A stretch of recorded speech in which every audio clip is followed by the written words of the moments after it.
నమస్తే. నమస్తే. మేడం, నాగ చైతన్య అలానే శోభితా దూలిపాల నిశ్చితార్థం జరగటం జరిగింది.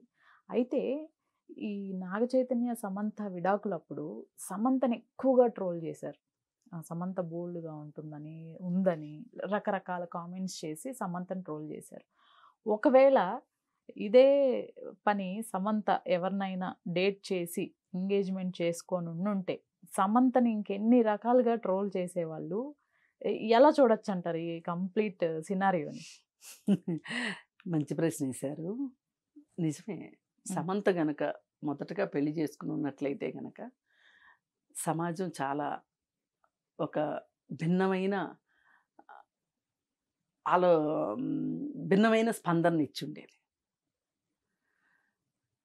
అయితే ఆ భిన్నమైన స్పందన ఎందుకు ఇస్తది సమాజం అంటే, హ్మ్. సమాజం ఎప్పుడు కూడా స్త్రీని, పురుషుడిని ఒకలాగా చూడదు. అక్కినేని కుటుంబం లాంటి కుటుంబాన్ని నువ్వెందుకు వదులుకున్నావు? నీకు అలాంటి కుటుంబం 1000 జన్మలెత్తినా దొరుకుతదా? నువ్వు అక్కినేని కోడలుగా నువ్వెందుకు ఇమడలేకపోయావు? నీ చేతకానితనం ఏంటి? మంచేంటి? చెడేంటి? దుమ్మెత్తిపోశారు. ఆ మొత్తం దుమ్మెత్తిపోయడంలో కనీసంలో కనీసం నాగ చైతన్య గురించి ఒక్క మాట మాట్లాడలా. ఒక్క మాట మాట్లాడలా ఆ రోజు. ఇప్పుడు ఒక భార్యాభర్త విడిపోతున్నారు అంటే కేవలం భర్తదో, కేవలం భార్యదో తప్పుండదు. అంతా బాగున్న సంసారాన్ని అలా పాలకుండని తన్నినట్టు తన్నేసి వెళ్ళిపోయే అవివేకులుంటారనైతే నేను అనుకోను. ఏవో కొన్ని ప్రత్యేక సందర్భాల్లో మానసికంగా వాళ్ళు సరిగా లేకపోవటం వల్ల కావచ్చు. ఆహ్, ల్ అలాంటి ఒక్క కారణం తప్పితే అంతా బావుంటే మటుకు కుటుంబాన్ని వదులుకోవటానికి ఏ స్త్రీ కూడా వదులుకోదు. ఏ స్త్రీ వదులుకోదు. ఎందుకంటే స్త్రీకి తెలుసు. నేను ఇప్పుడు ఇక్కడి నుంచి బయటకొచ్చాను అంటే నేనెంత 10 మంది దృష్టిలో పడతాను. 10 మంది నా గురించి మాట్లాడుకుంటారు.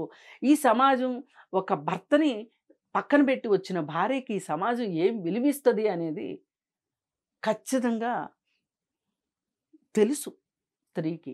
అందుకే అంతా బావుంటే వదులుకొని రాదు. హ్మ్. కొంతమంది మాట్లాడతారు తెలుసో తెలియకో. అబ్బా! ఏం భర్తండి, ఏం ఇల్లండి, ఏం ఆస్తండి, రత్నాల్లాంటి పిల్లలండి, ముత్యాల్లాంటి పిల్లలండి, మొగుడుకు చూస్తే బోలెడు డబ్బులండి, మంచి అత్తామామ అండి, అలాంటి ఇల్లుని కాలదనుకుందండి అని మాట్లాడతారు. కానీ ఇంత ఉంటే ఏ భార్య కాలదనుకోదు. కానీ ఇన్ని ఉన్న భార్యని కాలదనుకునే భర్తలను మనం చాలామందిని చూసాం. కానీ భార్యలు మట్టుకు చెయ్యరు. యాక్సెప్ట్ చేస్తారు. ఎవరు చేస్తారు అంటే మానసిక సమస్యలు ఉన్నవాళ్ళు తప్పితే ఇట్లా చెయ్యరు. హ్మ్. పురుషులకి కూడా మానసిక సమస్యలు ఉంటేనే చేస్తారు అని ఎవరన్నా వాదన చేస్తాను అంటే అది వాళ్ళ ఇష్టం. కానీ పురుషులు ఎందుకు చేస్తారు అనే దానికి కూడా ఈ సందర్భంగా మనం మాట్లాడుకొని తీరాలి. ఏంటి అంటే వాళ్ళు అనాదిగా చూస్తూ వస్తుంటారు. మా తాతకి 2 భార్యలు. మా తాత 2 భార్యలు కాకపోయినా ఒక ఆమెని చేరదీశాడు. ఇంకొక ఆమెతో ఉండేవాడు. పలానా చోటుకి మా తాత ఎళ్తాడు అని. ఈ ఈ పిల్లవాడి తండ్రి ఏమనుకుంటాడంటే వాళ్ళ తాత గురించి ఆలోచిస్తారు. సమాజంలో ఒక భార్య ఉండగా ఇంకొకరితో ఉండటాన్ని, పురుషుడు ఉండటాన్ని సమర్థిస్తారు. దాన్ని చాలా మామూలుగా తీసుకుంటారు. కానీ ఇలా ఒక స్త్రీ చేస్తే భర్త ఉండగా, లేకపోతే చేస్తేనే ఒప్పుకోరు. ఉంటే గూడా చేస్తే ఒప్పుకునే సమాజం మన చుట్టూతా ఉందా? హ్మ్. అలా అని వివాహేతర సంబంధాలు లేవని గాని, ఇట్లాంటియి నేను వల్లివేయటానికి రాలేదు. కానీ పిల్లి పాలు తాగుతున్నట్లుగా చేద్దాము అనుకునే వాళ్ళు కూడా చాలామంది ఉన్నారు. లేరని నేను అనను. అయితే ఇక్కడ విషయం ఏంటి? ఇంత పెద్ద కుటుంబంలోకొచ్చిన సమంత, ఇంత పెద్ద కుటుంబాన్ని ఎందుకు వదులుకుంది అంటే, అక్కడ ఆమెకి మోయలేని భారం ఏముందో మీకు నాకు తెలుస్తదా? ఆ కిరీటం బరువు మొయ్యలేననుకుందేమో సమంత. ఎందుకు మనం సమంత గురించి మాట్లాడాలి? ఎంత సెలబ్రిటీలైతే మట్టుకు వాళ్ళ జీవితాల గురించి మనం జడ్జిమెంట్ ఎందుకు పాస్ చేయాలి? మనమెవరం మోరల్ పోలీసింగ్ చేయటానికి అని ఆలోచించుకోవాలి ప్రతి వాళ్ళు. అలా ఆలోచించుకోరు కాబట్టే ఇలా మాట్లాడే మాటల్ని సరదాగా వింటారు కాబట్టే సెలబ్రిటీలు అనగానే మన జీవితాల్లో జరిగేవేవి వాళ్ళ జీవితాల్లో జరగవు. ఆ సెలబ్రిటీలంటే ఏదో పైనుంచి ఊడిపడ్డారు.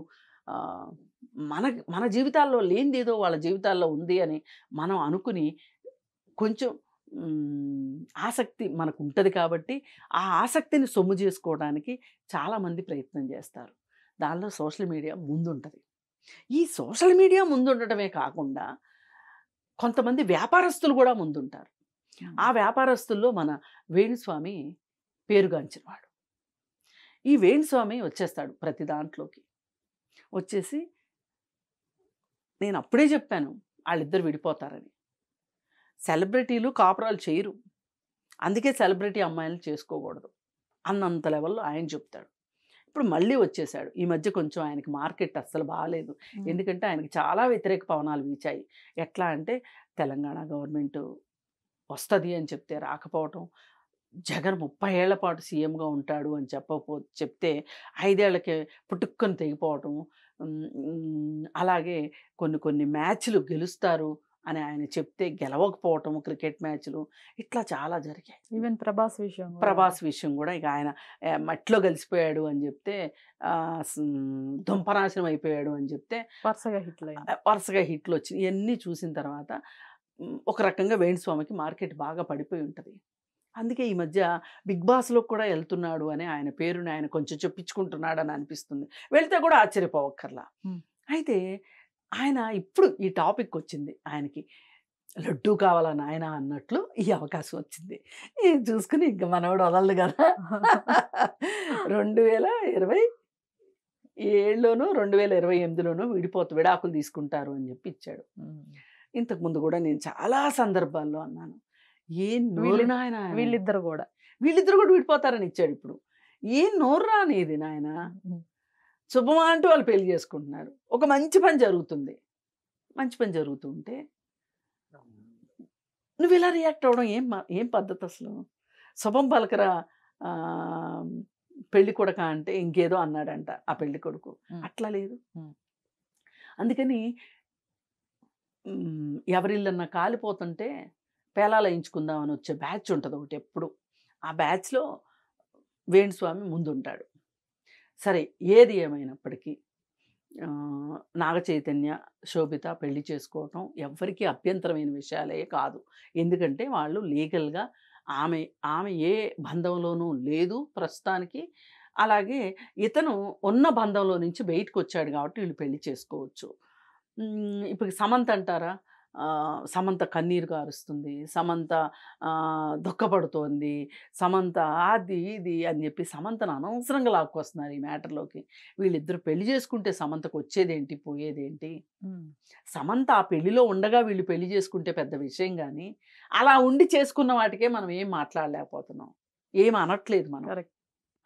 అదే సమాజం దృష్టి మారాలనేది అదే. ఇప్పుడు ఆ అమ్మాయి పెళ్లి చేసుకుందనగా నాగచైతన్య ఏడుస్తున్నాడని అయితే రాస్తారా? రాయరు. ఎందుకంటే వీళ్ళ దృష్టిలో అమ్మాయిలే ఏడుస్తారు, అబ్బాయిలు ఏడవరు. అమ్మాయిలకే కష్టాలు ఉంటాయి, అబ్బాయిలకు కష్టాలు ఉండవు.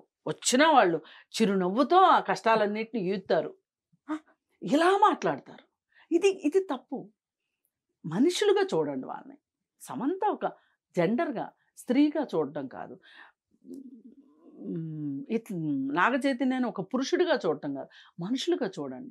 మనుషులకు కూడా ఇప్పుడు భార్యాభర్తలైనంత మాత్రాన ఎమోషన్స్ లేకుండా ఉండవుగా. మనిషికే ఎమోషన్ ఉంటుందని లేదు కదా. అప్పుడు అవాకులు చవాకులు పేలిన దానికి, అప్పుడు ఆ అమ్మాయి ప్రవర్తన గురించి మాట్లాడిన దానికి, ఆ కుటుంబాన్ని ఎందుకు వదులుకుంది అనే దానికి, ఆమె ఏం కష్టం పడిందో అనే ఆలోచన తోటి ఆ విషయాన్ని అంతటితో వదిలేయాలి. మనకేంటంటే మన జీవితాల్లో మనకేం జరుగుతుంది, అసలు మనకి పెట్రోల్ రేట్లు ఇట్లా పెరుగుతున్నాయి, ట్యాక్సులు పెరిగిపోతున్నాయి, అసలు రేపేంటి ఉద్యోగాలు పోతున్నాయి, జీతాలు పెరగట్లేదు, ఖర్చులు పెరుగుతున్నాయి, అసలు మన జీవితం ఏంటి అని ఆలోచించుకునే వ్యవధానం మనకు లేకోకుండా ఎంతసేపు వీటి గురించే మాట్లాడుకుని మనం సమయం వృధా చేసుకోవడం కరెక్ట్ కాదు. ఒక్కవేళ ఆలోచించాల్సిన పరిస్థితి వస్తే మీరు సమదృష్టితోటి, సమన్యాయంతోటి ఆలోచించగలగాలి. హ్మ్.